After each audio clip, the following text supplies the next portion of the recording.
Hey, et si tu codais un système de notification? Ouais, d'accord. Allez, au boulot.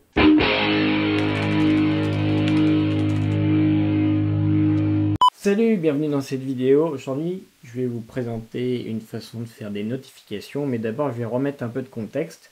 J'ai pas encore la fibre, et oui, ça arrive, il y en a qui n'ont pas la fibre. Par contre, ça fait un certain temps que la fibre est arrivée dans la rue, et en fait, mon idée, c'est de tester mon éligibilité à la fibre. Je vais vous expliquer un petit peu comment, mais avant, je vais vous expliquer de quoi on va parler aujourd'hui. Alors, on va déjà parler de curl, je pense que beaucoup d'entre vous connaissent curl. On va parler de GQ, un utilitaire qui est beaucoup moins connu mais qui est très puissant.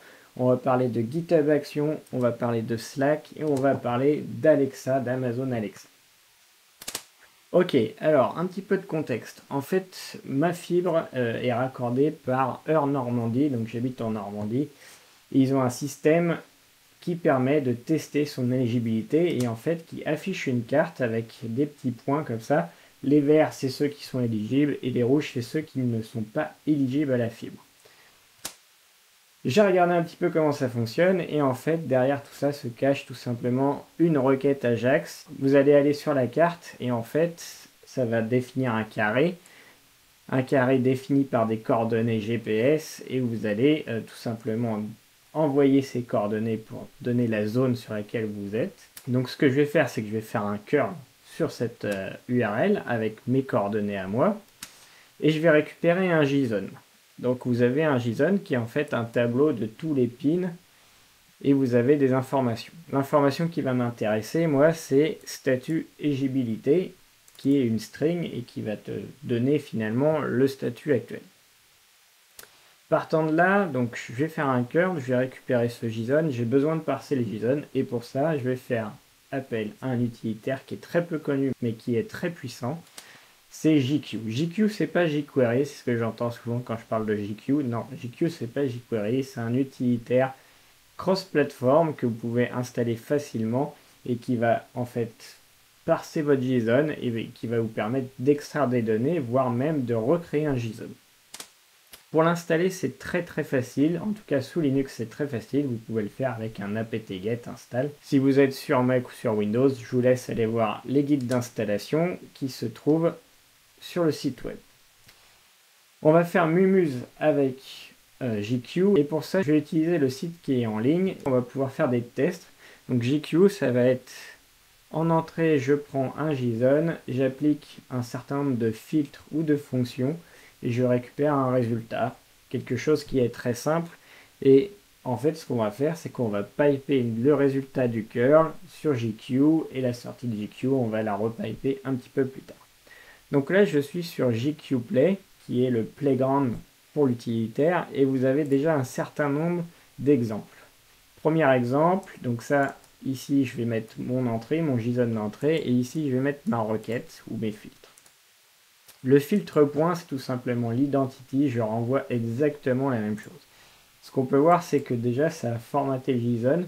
Si vous êtes sur votre ligne de commande et que vous recevez un JSON qui n'est pas formaté, qui est minifié et que vous voulez l'afficher proprement, vous pouvez le piper directement JQ avec ce filtre et vous allez avoir quelque chose qui est bien présenté et en plus coloré dans la console, donc c'est plutôt sympa. Donc ça c'est le premier filtre très simple. Vous pouvez ensuite aller chercher une propriété spécifique de votre filtre. Donc là on voit que je vais chercher la propriété foo que je récupère 42. Vous pouvez travailler sur des tableaux. Ici je vais aller chercher l'élément du tableau à l'index 1, donc cette partie-là, etc., etc. Je peux appliquer des fonctions. Je peux utiliser dans les filtres un pipe et donc je vais pouvoir piper mes différents filtres.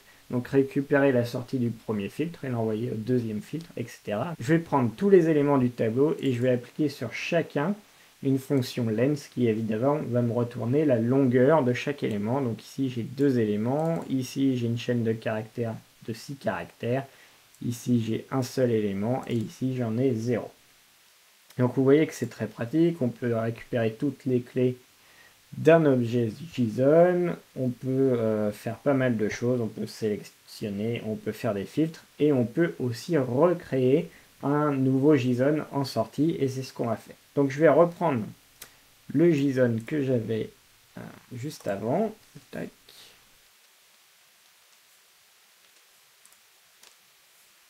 On va prendre ce JSON et je vais vous montrer un petit peu ce que j'ai fait. Hop. Ici, on va commencer par le filtre le plus simple, à savoir le point. Et ce qui va m'intéresser, donc, c'est le statut éligible. On va prendre le premier élément du tableau. Je ne vais pas travailler sur tous les éléments que je vais récupérer. Je vais focaliser sur mon adresse. Je sais qu'en fait, pour mon cas, ça sera l'index 1. Ici, j'ai pris un seul exemple, donc ça sera l'index 0. Dans cet élément, je vais aller chercher finalement le statut éligible. Hop, et je vais récupérer cette string. C'est plutôt pas mal. C'est ce que je veux, mais moi, je vais avoir besoin de formater un message. Et pour ça, hop, vous pouvez finalement créer un nouveau JSON. Vous définissez le format et vous affectez les valeurs. Et on voit ici que j'ai créé un nouveau JSON en récupérant la valeur qui est ici. Voilà, donc on va faire ça. Je vais pouvoir extraire plusieurs valeurs et créer un message JSON au format que je veux. Ok.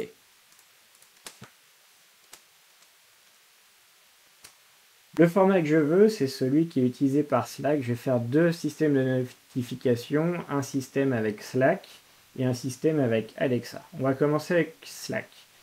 Slack, il y a toute une API qui est disponible ici. Le premier truc à faire, c'est de créer une application. Donc, on va se rendre sur le site web et ici, vous allez, une fois que vous êtes logué, vous allez récupérer la liste de vos applications. J'ai déjà créé mon application. Vous allez lui donner un nom, un icône et vous allez lui affecter des droits.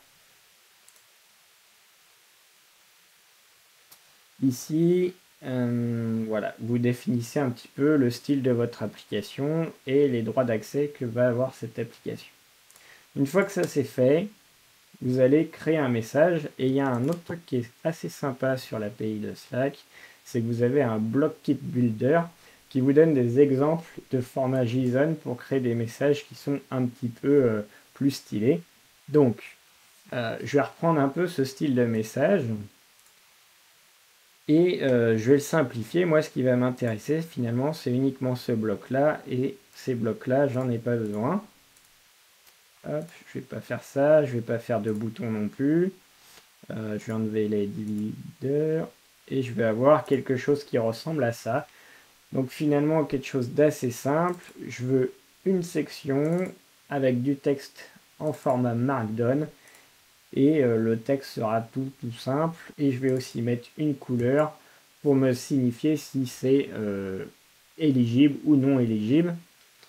Au final, mon message va ressembler à ça. Donc je vais retrouver mon icône d'application, le nom de l'application et mon message. Ce qu'il y a derrière la barre noire, c'est mon adresse et j'ai le statut. Voilà. Et donc tous les matins, je vais récupérer ce message dans Slack. Pour envoyer un message dans Slack, vous avez une API. L'API est très simple. Ce qu'on va faire, c'est tout simplement de poster le message en HTTP. Vous allez poster votre message sur une URL Slack qui est prédéfinie. Avec le bearer, votre token finalement de votre application. Vous n'oubliez pas de donner les droits sur le channel où vous allez poster le message. Une fois que c'est fait, vous spécifiez le channel sur lequel vous publiez et votre message, donc celui qu'on vient de construire ici, le JSON que vous voulez envoyer. Une fois que c'est fait, on a un script qui ressemble à ça. Donc j'ai le curl qui récupère les données JSON brutes. J'applique grâce à JQ mes filtres dessus qui va recréer un nouveau JSON au format Slack et je vais envoyer ce nouveau JSON avec un post sur l'URL Slack.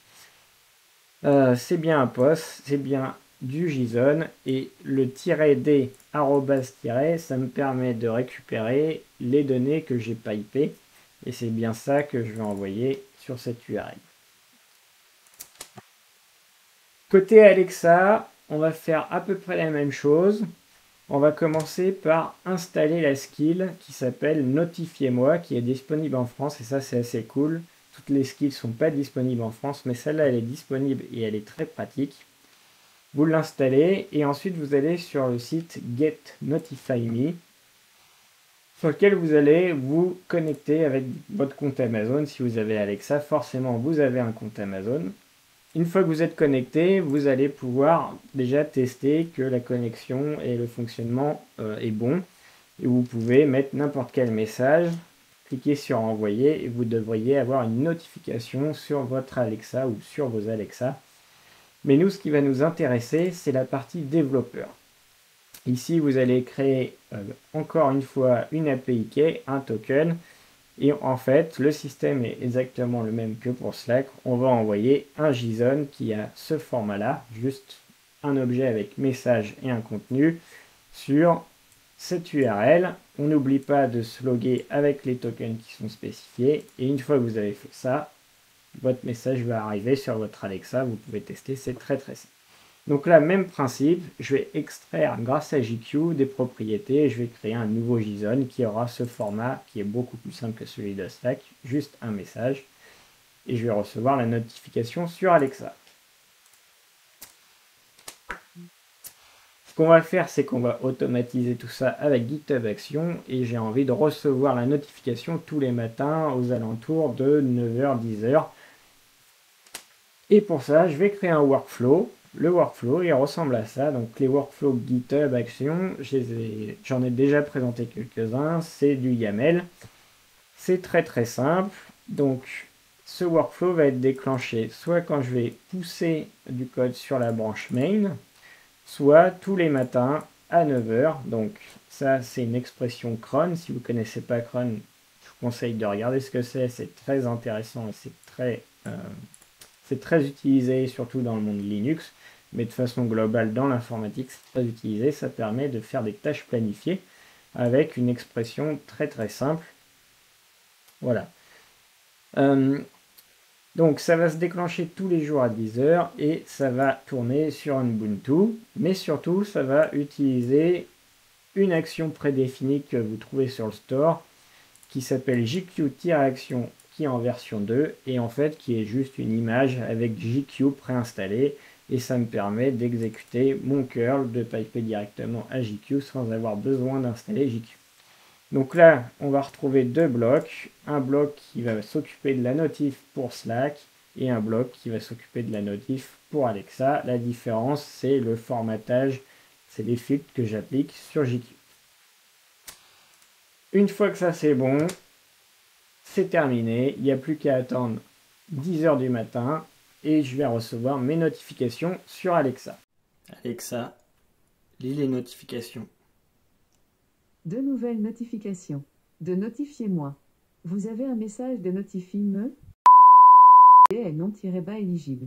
Donc voilà, c'est quelque chose qui est assez facile à faire finalement. L'outil le plus intéressant là-dedans, ça reste JQ qui est très très utile et très simple d'utilisation, mais qui peut aussi aller beaucoup plus loin. Là, je vous ai vraiment montré la surface, mais on peut rentrer beaucoup plus loin dans le détail. Il faudrait une vidéo de presque une demi-heure pour entrer sur toutes les fonctionnalités de JQ. Il faut savoir que nous, on l'utilise en interne chez VP pour faire deux, trois choses. Vous pouvez l'utiliser pour de nombreuses choses. Là, l'exemple, c'était de faire des notifs. Si vous avez des questions, que cette vidéo vous a intéressé, n'oubliez pas de vous abonner. Et moi, je vous dis à très bientôt pour une prochaine vidéo. Salut!